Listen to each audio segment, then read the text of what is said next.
Fala galera, beleza? Eu sou o professor Evandro Ávila, vamos dar continuidade aí ao nosso curso de cálculo 1, beleza?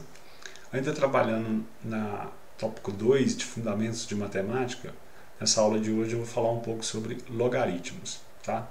Sempre lembrando, pessoal, que esse material é um material complementar, tá? A gente aqui não tem a pretensão de achar que vai fazer você compreender tudo de logaritmos em 10, 5 minutos, uma aula, né? Isso é planejado para que seja feito durante seu ensino fundamental, seu ensino médio, por 2 semanas, 3 semanas até, né? Então, que esse material sirva como um material complementar a um conhecimento prévio que você já adquiriu, tá? Seja um material que você possa remeter a ele todas as vezes que você tiver alguma dúvida, certo? Qualquer dúvida, pode enviar mensagens para o nosso endereço de e-mail, no nosso Instagram ou no nosso canal no YouTube. Vamos lá?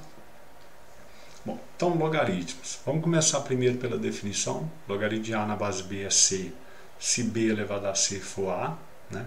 Essa é a definição de logaritmo, ou seja, para a gente saber logaritmo vai ser importante a gente conhecer bem a ideia de potências, né?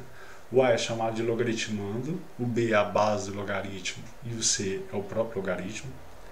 Há umas condições de existência, pessoal, A maior do que zero, B maior do que zero e B diferente de 1. Essa condição de existência vai vir muito da ideia de funções logarítmicas, que a gente vai falar disso futuramente, a gente explica melhor por que essas condições de existência aí, ok? Bom, então todas essas propriedades vamos comentar uma a uma, beleza? Para tirar qualquer tipo de dúvida. Então, primeira, logaritmo de 1 em qualquer base é zero. A própria definição, né? Fala que b elevado a zero é 1. Então, não tem o que fazer, certo? Se eu tiver logaritmando e base iguais, o resultado é 1. A própria definição mostra isso também, pois b elevado a 1 será sempre b. Uma terceira propriedade, que aí já vai exigir da gente um pouquinho, é a ideia de que o logaritmo do produto pode ser escrito como a soma dos logaritmos, né? Então veja só, imagina que o logaritmo do produto na base B seja um D. Isso significa, por definição, que B elevado a D é A vezes C. Vamos chamar de E o logaritmo de A na base B. Isso significa que B elevado a E é A. Nós vamos chamar de F o logaritmo de C na base B. Isso significa, por definição, que B elevado a F é C.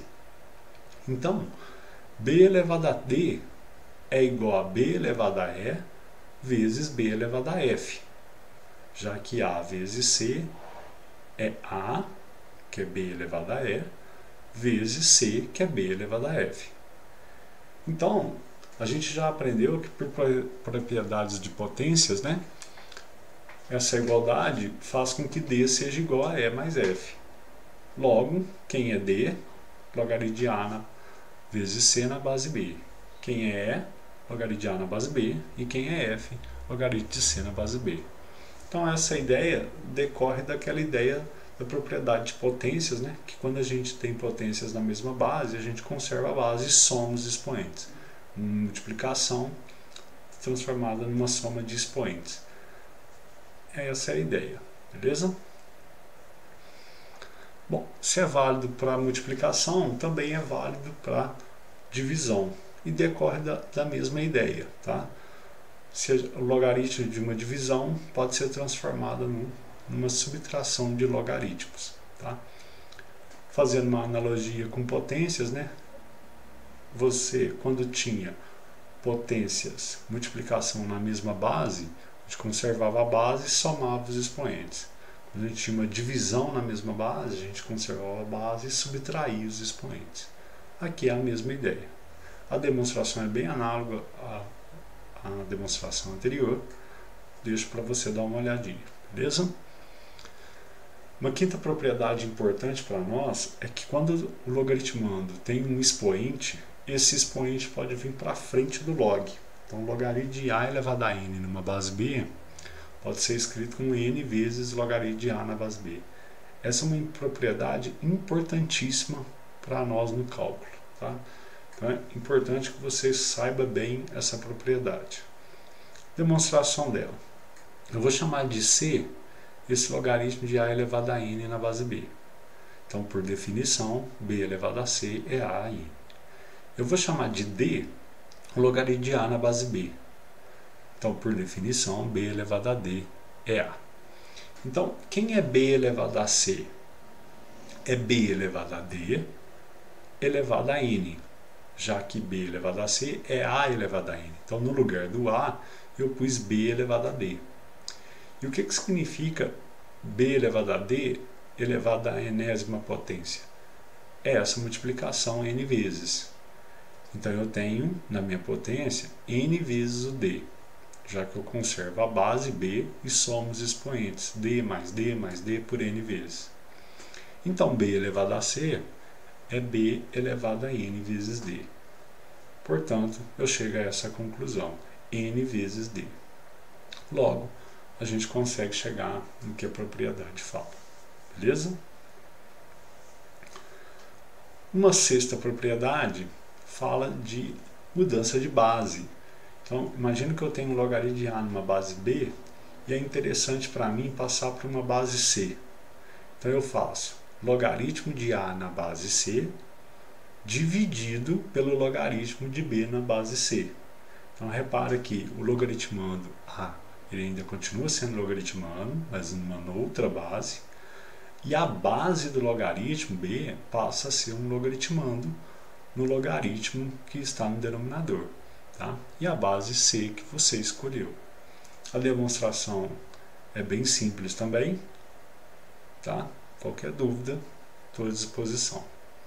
Bom, na sétima propriedade importante para nós também no cálculo, que fala assim, quando eu tenho uma potência envolvendo logaritmos como expoente, eu percebo se a base da minha potência coincidir com a base do logaritmo, o resultado será o logaritmando, né?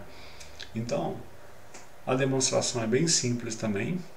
Imagina que o logaritmo de A na base B seja C, né? Isso, por definição, fala que B elevado a C é A. Então, B elevado a logaritmo de A na base B é B elevado a C, que por definição a gente já viu que é A. Logo, você chega nessa conclusão dessa propriedade, certo? Bom, pessoal, duas coisas importantes também do cálculo que a gente vai usar bastante, tá? No uso de logaritmos, quando a base é 10, geralmente ela não vem representada. Você simplesmente escreve o logaritmo do logaritmando. Então, quando não há a base bem definida, é porque ela é a base 10, bem explícita, tá?